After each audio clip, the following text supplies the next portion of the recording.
I am Dr. Prakash B. Nandre, the subject teacher for the fluid mechanics 2, and I have to welcome to all of you for performing the experiment in fluid mechanics lab. So I have to focus towards the experiment. Title of this experiment is Study of Uniform Flow Formulae in Open Channel Flow. So in this uniform flow formulae, as you know, in case of the uniform flow, the slope, that is the energy gradient slope, which is now equal to the water surface slope as well as the bed slope. So as per the definition of this uniform flow, depth of the flow remains the constant throughout this channel. So therefore, the normal depth is equal to the critical depth and is equal to the actual depth of the flow is observed in case of the uniform flow. Now in this today's exercise, what you did in the open channel flow, first of all, you have to look out this uniform flow formula. So there are the two formulas. First formula is the Chase's formula. Chase's formula you have to utilize for getting the velocity of the flow in uniform flow. So what is that formula? V is equal to C root of the Is is the formula. So by using this formula, you have to measure the velocity of the flow inside the open channel flow. And the second formula, you know, that is the Manning's formula, is the modified formula for the Chase's. Only the constant is defined by the Manning, therefore this formula is called as the Manning's formula.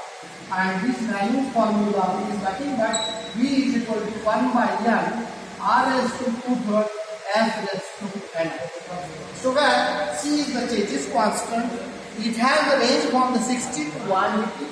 It's a unit, it has a unit, and those unit for the Chase's is expressed as M raised to 1/2 into the S raised to -1 unit for the Chase's constant. And for the Manning's constant, you know that the N represents as the Manning's constant. It doesn't have units, it's a dimension-based constant. So the R represents as the hydraulic radius, and this is how equal to the wetted area by the wetted area. And the slope is nothing but the actual bed slope of this channel. Now how to find out this the Chase's constant as well as the Manning's constant? The aim of this today's experiment is to find out the Manning's constant as well as the Chase's constant. So in this experiment, you have to find out the value of C as well as you have to find out the value of N. So how to get this value? So for this, you need to be continued to perform the practical in this tilting hydraulic fluid device.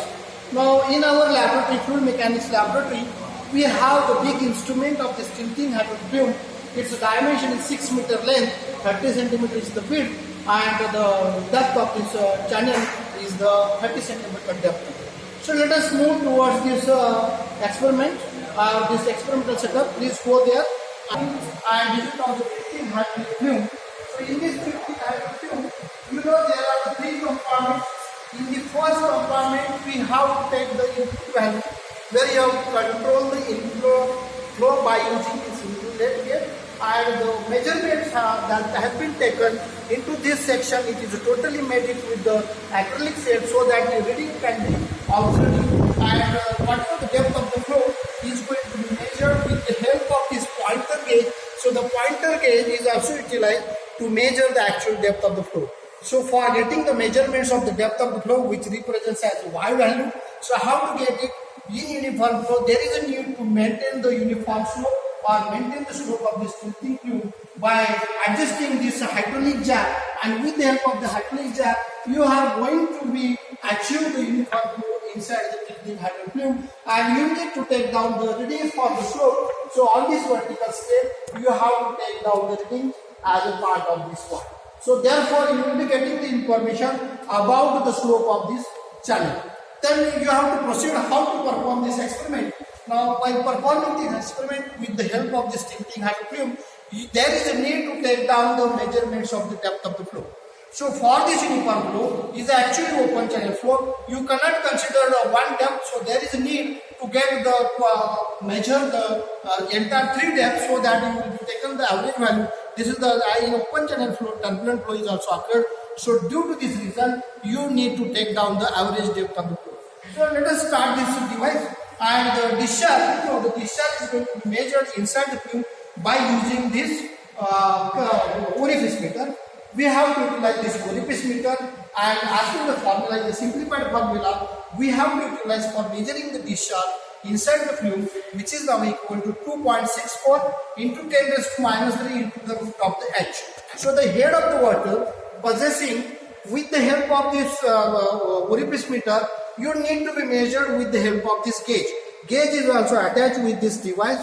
You know this is the orifice meter, and you take down the pressure difference which is being observed inside this orifice meter with the help of the gauge, and you are getting the value of the small h, and with the help of this h you will be getting the value of the actual discharge. So you have to perform this experiment for the 5 discharges, and you need to take down the depth of the flow. So we'll start this device. This is supposed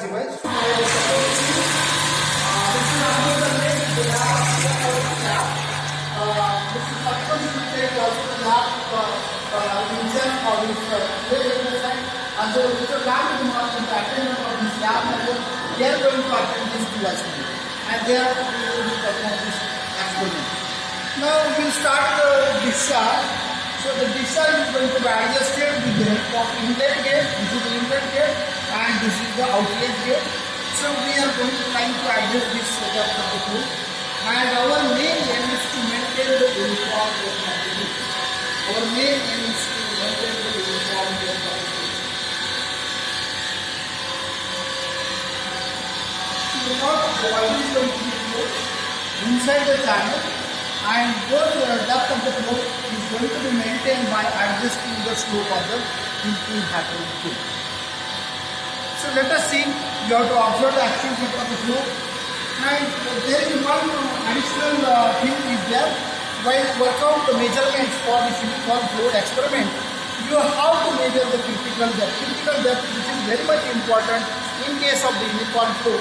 So where the critical depth is nothing but in case of the uniform flow, you know the normal depth must be equal to the critical depth.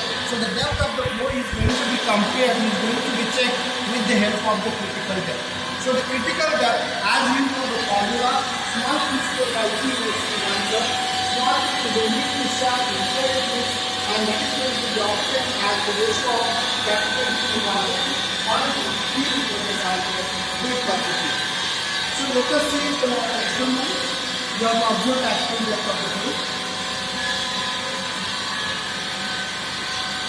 So this is the testing chamber or the testing part of this tilting handle tube. You are going to measure the depth of the water on the upstream side as well as at this section as well as on the downstream part, and you need to measure the Y1, Y2 and Y3, and finally you take down the average depth.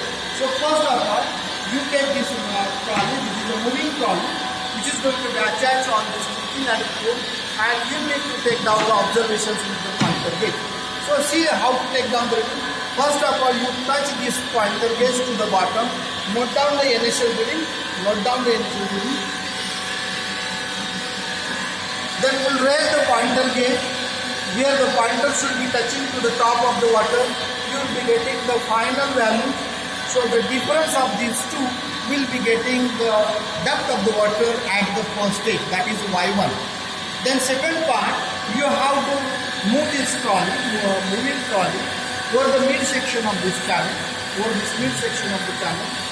So next part, you move this trolley over the midsection part, and you are going to measure the depth of the water as usual with the help of the pointer gauge. Same procedure you have to be adopted for measuring the depth of the water, and this is our the Y2 value. Then in the third stage, you have to shift this instrument, moving trolley, over this third part, and you need to measure the depth at the third section, so that will give the value of the Y2. Now, always we are expecting in case of the open channel flow, we don't consider that this is a laminar flow, but you have to observe the turbulent flow. So by taking the measurements at section 1, at section 2 and at section 3, you have to find out the average depth of the flow. This is our actual depth of the flow. Then once you are getting the depth of the flow, there is a need to find out the wetted area. Wetted area for this floor can be also as a root of the can multiply by the y, b into the y. Then the r is nothing but the ratio of wetted area to the wetted perimeter. This is the rectangular channel, and wetted perimeter for the rectangular channel is nothing but the b plus 2 times of the y. That is the value of the perimeter.